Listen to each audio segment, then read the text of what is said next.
महाभारत सिर्फ एक कहानी नहीं है। ये असल में कहानियों, फिलॉसफी, ह्यूमन ड्रामा का एक बहुत बड़ा समंदर है। इस एपिक कहानी के बिल्कुल सेंटर में एक बहुत ही बड़ा फिगर खड़ा है, भीष्म पितामह। वो ग्रैंड अंकल हैं, पर क्या होगा अगर उनकी कहानी का कोई गहरा, ज्यादा साइंटिफिक मतलब हो? क्या होगा अगर उनके जन्म और लाइफ के सीक्रेट्स जेनेटिक्स और क्लोनिंग जैसे मॉडर्न कॉन्सेप्ट से जुड़े हों? ये एक्सप्लोरेशन महाभारत को सिर्फ माइथोलॉजी के तौर पर नहीं देखती।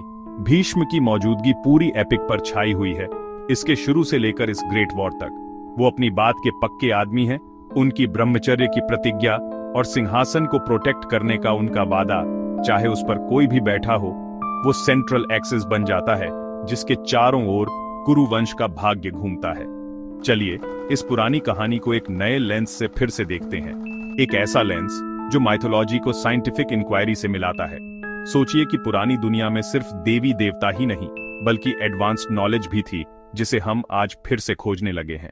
कहानी एक राजा से शुरू होती है, कुरुवंश के शांतनु। वो अपने किंगडम के गार्डियन हैं। शांतनु को बॉडी या सिस्टम की तरह सोचिए। एक दिन नदी किनारा वो गंगा है। गंगा सिर्फ एक देवी नहीं, बायोलॉजिकल इंफॉर्मेशन की कैरियर, खास वायरस जैसा। बैक्टीरियोफेज बैक्टीरिया को इन्फेक्ट करता है और प्यूरिफाई करता है, होस्ट को नुकसान नहीं, क्लीन करता है। शांतनु जुड़ना चाहता है, गंगा मानती है, एक शर्त, कभी सवाल नहीं, उनके मिलन से 7 बेटे पैदा होते हैं। गंगा हर न्यूबॉर्न को डुबो देती है। शांतनु वादे से बंधा हॉरर में देखता है, यह प्यूरिफिकेशन प्रोसेस है।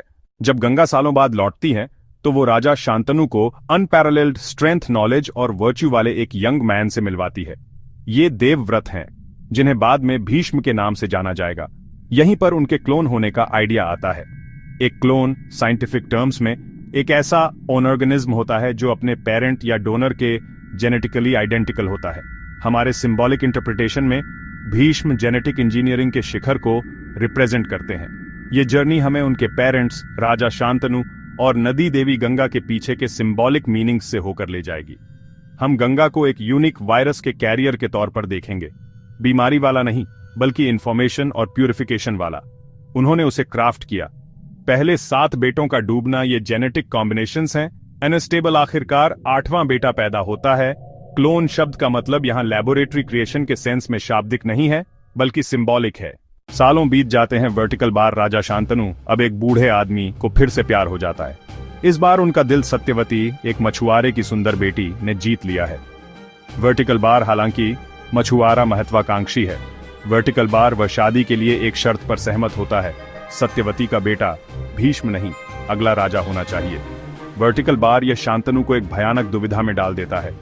वर्टिकल बार भीष्म अपने पिता का